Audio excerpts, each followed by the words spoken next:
Hello my babes, what's up? Welcome back to my channel. I rushed out here to do a reading for you guys because one thing about me is that I'm always preoccupied and always busy. That's just the name of the game. I wanted to do a reading for you guys because I feel like I need one as well.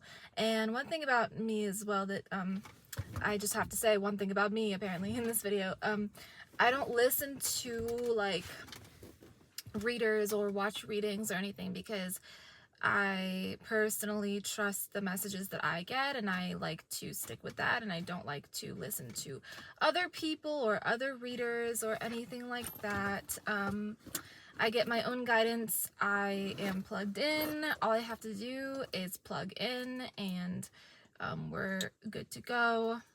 But I did want to come out here and do a reading for you guys before it got too dark and too late. I'm not going to worry about any of that. Let's just begin. So I'm going to be using the Gita deck. I will plug this down in the description below. It is the most beautiful deck. It has wisdom from the Bhagavad Gita.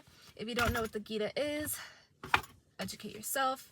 There's so much beautiful culture out there that we can immerse ourselves into. So this is the Gita deck. And I treat it like I would tarot cards, kind of. One just kind of popped out in a way. And it's so nice because I could just pull from them. So we got changing bodies. As a person puts on new garments, giving up old ones, the soul similarly accepts new material bodies, giving up the old and used ones. So, and we have like the verses in Sanskrit over here. So essentially, like, you know, this is really interesting because every single day we have to, like, no day is the same. No 2 days are the same. So every single day we have to show up, do what we need to do, and dress accordingly. And that's really interesting because I just came home and showered and like changed. And this is the concept of death that this is speaking about here. So death should not be feared. Now, we die. I'm channeling.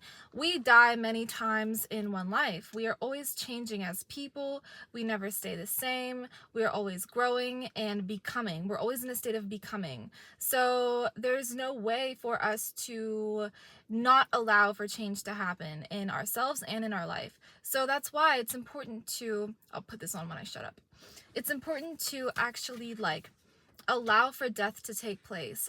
Allow for things to die, even relationships, even previous identities, because something new in its place can be born. And when I say relationships dying, like, I'm not just solely referring to the ending of a relationship. You can die off a relationship just for it to be reborn in a different way. We as human beings, because of society, tend to think in one way, that okay, a relationship should be like this, or my work should be like this. Like, we have standards for things, but we don't have to adhere to any set standard because we are not standard. We are unique. Every person is unique. There's no such thing as society except for the society that you decide on. You get to actually like move through your life as an individual. And I want you guys to understand that grieving change and grieving the death of things does not need to happen. We don't need to grieve for that long, for that hard, because what happens when we do grieve and stay in that place of grief is that trauma actually accumulates in the brain. The brain is malleable, so it requires constant maintenance. We always need to be shaping it and keeping it healthy. It's kind of like maintaining like a pet. Like, if you don't feed your pet, it's not going to exist anymore. So it's the same thing with the mental health. It's the same thing with anything in our life that we may come across that may be hard for us to deal with. Feed the mind, feed the soul, feed the spirit and the body. They're all connected. Understand that you don't need to grieve. Changing bodies happens every day. It happens multiple times a day. Personally, I wear different hats, many different hats in my life for every person that I cater to and serve, and with my energy, or like here on YouTube or at work. Like, I have to wear different hats. I have to be changeable, moldable, adaptable. There's no time to crib or be nervous or be in grief for too much. So this may be a message for you guys as well. Let go of the notion that things need to be comfortable for you. Let go of the notion that things are going to stay the same, because nothing stays the same. Lip gloss break. Okay, it's actually a lip stain. I'll link it down below. Give me a second. My lips have been so dry, and it's because it's winter. But yeah, I just need assistance. I also am like around people and I have to like talk a lot, and that's what I do. I just talk. I have a sandwich. We're always on the move, like. Okay, so that may have been a message for one of you. Let's see what we have. Oh, here we go. Okay, pearls on a thread. If you're not familiar with this image, it's an image of Lord Krishna. Know for certain that whatever is found in this creation arises out of a combination of my material and spiritual energies, Krishna is saying. I am the origin and dissolution of all. There is nothing beyond me, Arjuna. Everything rests upon me as pearls are strung on a thread. We do not know that we have access to divine communication at all times. God does not have to be a part of religion. God does not have to be a part of a sect. God does not have to be a part of a dogma. God is found within. You have direct communication to God via means of prayer. Today I was driving somewhere and I was like, I have a very like highly electric energy. Like, I have a very like high strong energy. Like, I could just go without like eating for long periods of time. I could go without coffee. Like, I don't need anything. I can just turn it on, which is insane. But I have a very highly charged energy, and so sometimes that manifests into stress and aggression. Like, for me personally, which you'll notice I'm very passionate when I speak sometimes. It's just because I just am that way, and I care about what I talk about. Like, I give a shit, you know. So I was driving and I saw on the back of a truck it said pray, and I was like, interesting, because I should probably do that right now so I don't implode. Because when I am not in a prayerful, I have like different states of being, and I'm very changeable. I'm a very changeable person. So I can be very like prayerful and meek and loving and lovely and soft, and I was being called to step into that more and like be more into my feminine nature when I saw that sign. So that was earlier today. So we have the ability to pray. The thing is, when we pray, like, a lot of people don't know how to pray. Prayer is an art form. It's actually not just an art form, it's a skill set. So you get better at it the more that you do it. So it doesn't matter who you pray to. You can pray to Yeshua, Jesus Christ. You can pray to Lord Krishna. You can pray to Allah Muhammad, like anybody that you can pray to yourself. You can say affirmations if you're not about prayer. You can say, today is going to be perfect. It's going to go perfectly. It's going to go exactly the way I want it to go, because I am perfect, because God made me perfectly, because the universe made me perfectly. The universe is constantly guiding me forward. I walk and God walks ahead of me first. Like, you can say these things. So and they're only to help you, right? So we have the ability to pray all of the time and ask for what we want. When I say that prayer is a skill set, I mean that there is a way to pray. So most people pray in desperation. They pray when they feel like they really need something, or things are not going well, or they need help, which is fine. But you can also have your prayers just be constant communication, just like you always have like a best friend literally on the other line, and you can say, hey, like, make this light turn green. Like, you can just do these things, and universe, God will assist you, especially if you have a connection. And if you don't have a connection, welcome to my channel. Subscribe so I can teach you how to form a connection with divine creator universe, because there is a way for each of us to be helped at all moments in time.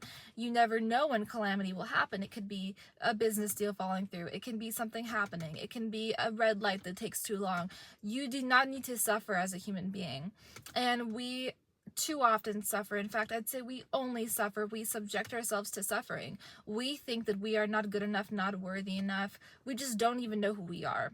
Because if we knew who we were, we would not tolerate any ounce of disrespect from ourselves. It doesn't matter if the world disrespects you. I just want to make that very clear. I'm still channeling. It does not matter if the world disrespects you, because the world needs healing. People need healing. The world needs massive amounts of help, spiritual help, right?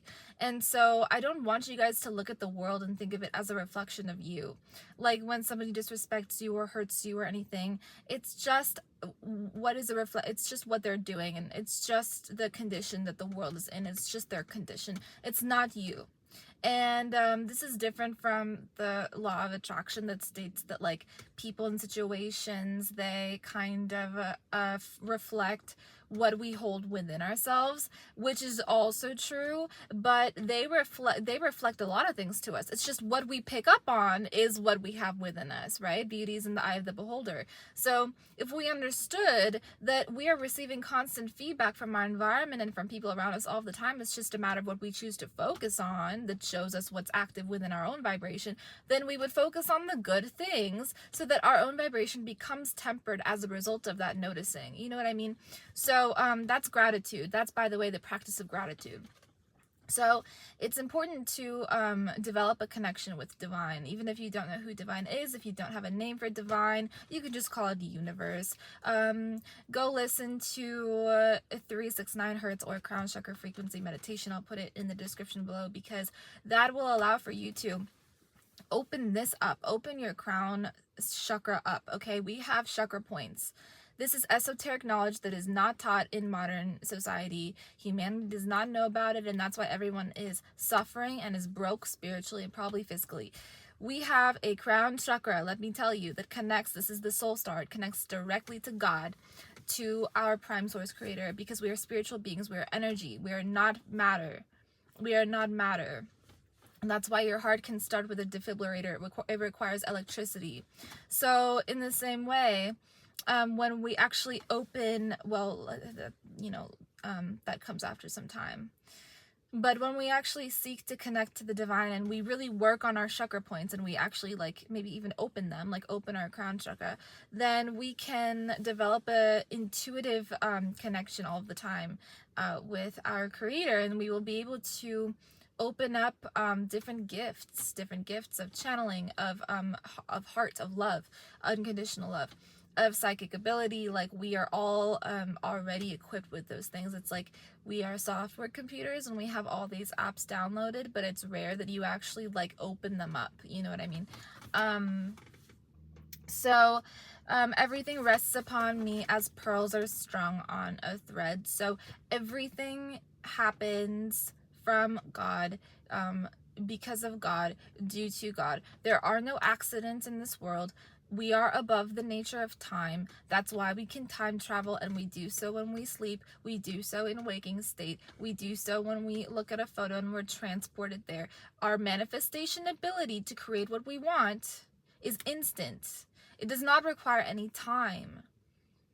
You don't need time to get what you want. Of course, if you want like a Cadillac and like things like that, you're just setting yourself up for failure if you're trying to manifest material things, then yeah, they do take some time, because the 3D is under the 4D, which is time. So the 3D takes time. But if you want to actually be more general and less specific with your manifestations and be more spiritually rooted in your manifestations, then you may not get the Cadillac. You may get a better car, or you may get a car that is more environmentally friendly or more cost effective for you. It just depends on where you are skewed vibrationally and how difficult you make things for yourself. I'm using the car as an example, but we are talking about something more deeper than matter, right? More deeper than the material world. Cars come and go. The soul is infinite, and that is what I'm trying to instill within you guys, so that you understand that we are in it for the long game. We are here to connect to God, and He will bring you 5 Cadillacs. You don't actually need to put that much effort into the material world, okay? God's reciprocation. God's reciprocation. I reciprocate with all beings in accordance to the way that they surrender to me. What did we just talk about? Everyone follows my path in all respects. What did we just talk about, right? So, like, according to the way in which you approach your relationship with God, he will reciprocate. So if you think that God does not exist, and if you don't pay attention to his supremacy and supreme energy, then he will not be able to give to you. He will not be able to serve you back, you know. So it's just a matter of how vibrationally attuned you are to his cosmic energy. And again, we all have the ability to be vibrationally attuned to his cosmic energy because it comes as a built-in system within us. It comes built in within us. We are already equipped with his energy. We have a linkage to him. It's a spiritual umbilical cord that we have to God. So we are not separate from him or from his creations, from other people.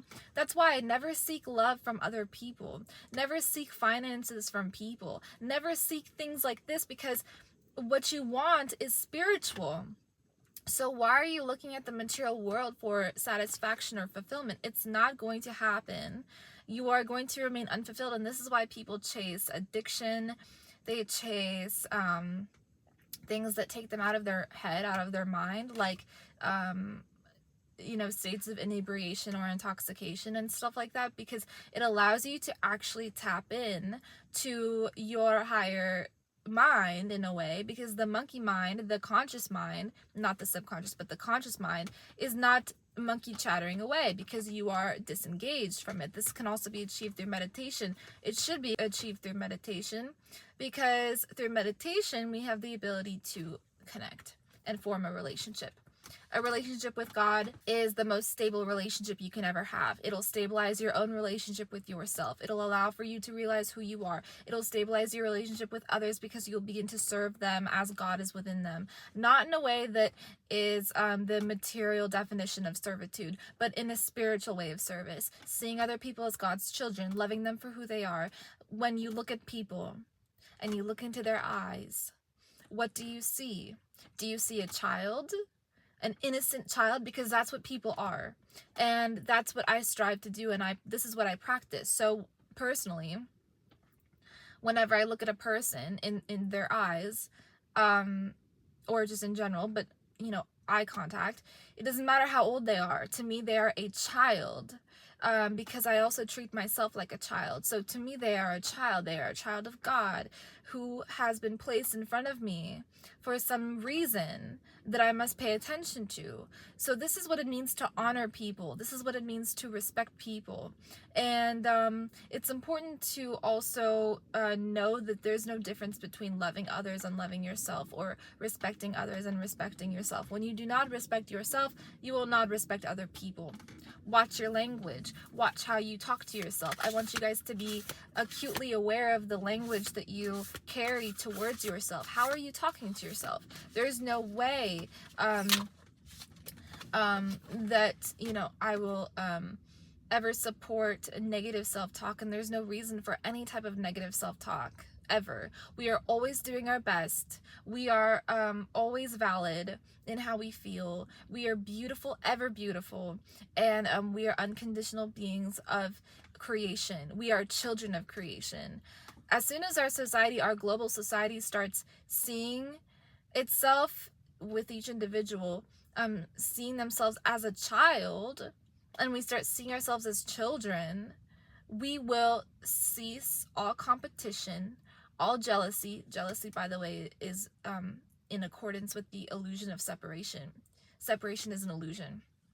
So if you're jealous of somebody, that means that you're feeding into duality instead of oneness. And oneness is the only truth. You cannot possibly be jealous of somebody and think that that's truth. That's not truth. You're lying to yourself. There's no such thing as somebody having something that you cannot have, and there's no such thing as you being separate from anyone else. We all go to the grave materially, and we are all source energy spiritually. There's no separation. This sacred Om, isn't that beautiful? That's so pretty. So that's Krishna holding a garland of flowers. He's wearing one, and he has a lotus flowers in his other hand. I am the fresh taste of water. Oh man, this is gonna really make me cry. I am the fresh taste of water. I am the light of the sun and the moon. I am the sacred syllable Om in the Vedic mantras, the sound in ether, and the ability in man. Okay, so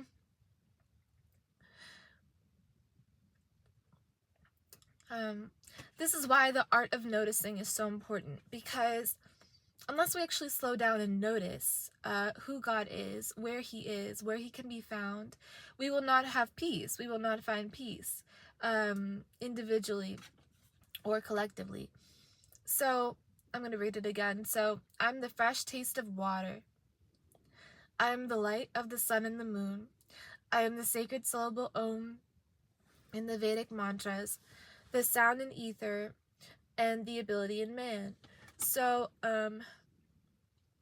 again, like when I tell you you're never alone, you never do things alone, you are never alone, you're always guided, you're always helped. Additionally, you never do things, period. It's not you that does anything, it's God, because God is our ability.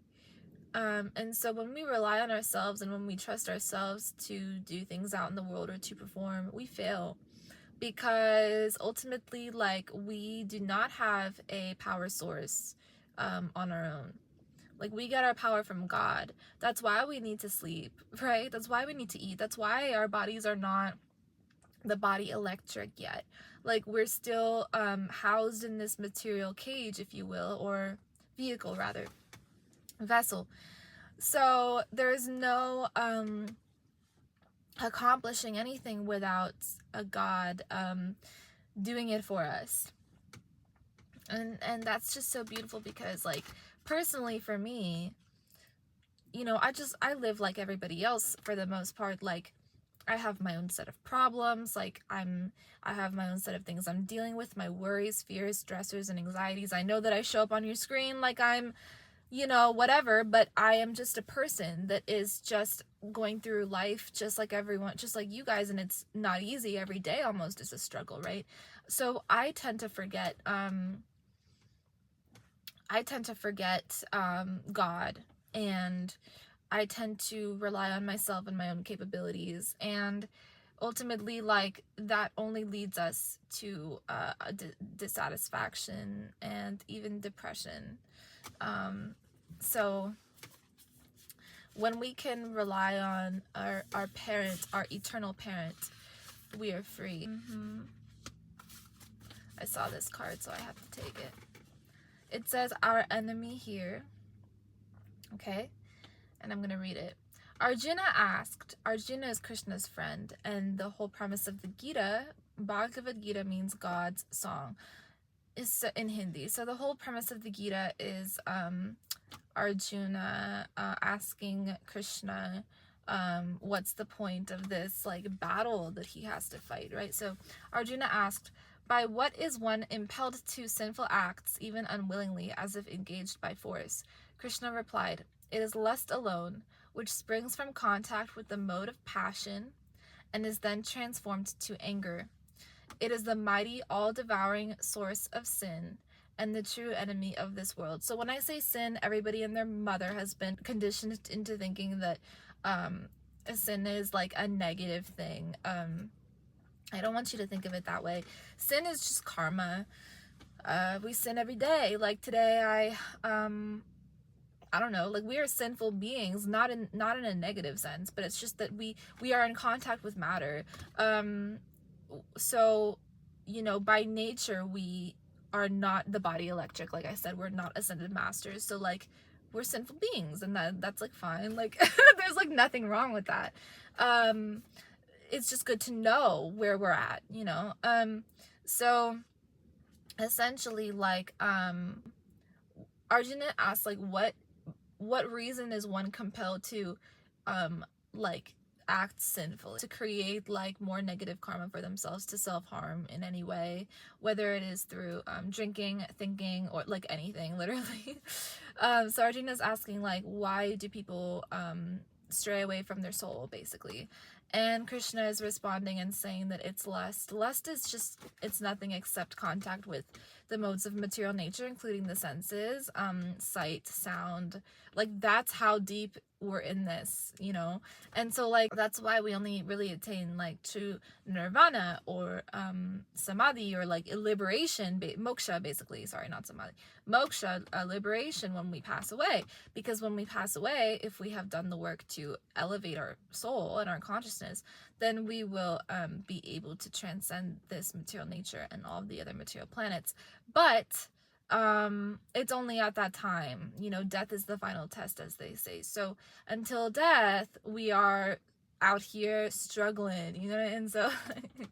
And so like it's best to kind of disengage from the senses as much as possible, because the five senses, six senses, including the mind, are very turbulent and tumultuous to deal with. It's very hard to be a human being.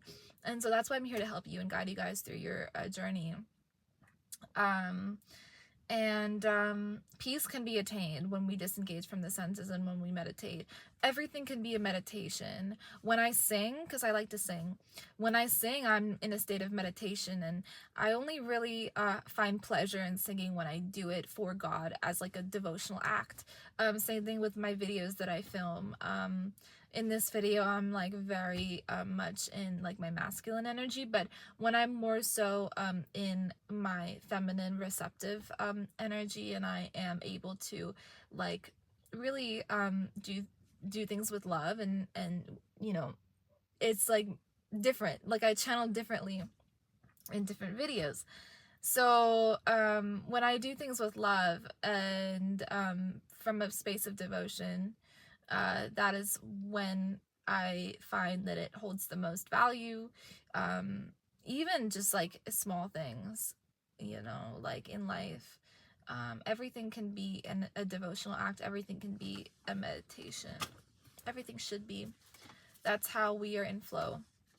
And if you do things for duplicitous means, you will not be happy in your life. You must do things from the heart. Do all things from the heart. I'm going to pull one last card, and then the sun is setting here. Rebirth.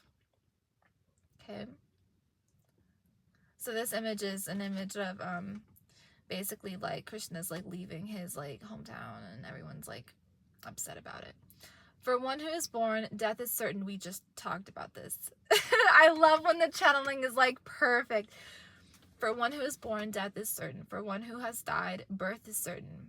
Since you cannot avoid either fate, you should not lament.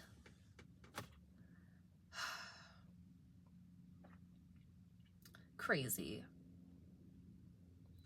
Because we've not been taught this. We've not been taught not to lament. Everything is hard. Everything is hard in life, you know, like I'm just saying, you know, like every day is like we're always fighting to maintain the body, maintain our work, maintain relationships. Like everything requires effort. And so, you know, when we understand that things are in a constant state of flux and change, and things operate cyclically from birth to birth again to death again, like things happen cyclically. Even like the market operates cyclically. Like things are always moving in cycles, seasons as well, like everything. So when we understand the nature of change, we make peace with it, right? Like we don't think that things are as drastic as they appear. We do not get too attached. The Buddha preaches detachment for this reason. The Buddha is another incarnation of Krishna. Detachment from material and attachment to spiritual is the goal. It's the name of the game. It is the way to true peace, which is the one thing that is ever so lacking in our material world. We have happiness, which is fleeting. We have sadness, which is fleeting. But peace, which is enduring and long-lasting and unconditional, is very rare. And that's what I'm here to guide you guys towards in your everyday life. So I hope you guys enjoyed this reading, channeling session. If you did, be sure to give it a thumbs up. Leave me a comment down below of what was your favorite part of this video. I love you guys so much. Thank you for being here and watching. You have all my love. I got ready just for you to come here and do a reading for you. So I hope this video was helpful. I love you, and I'll talk to you in the next video.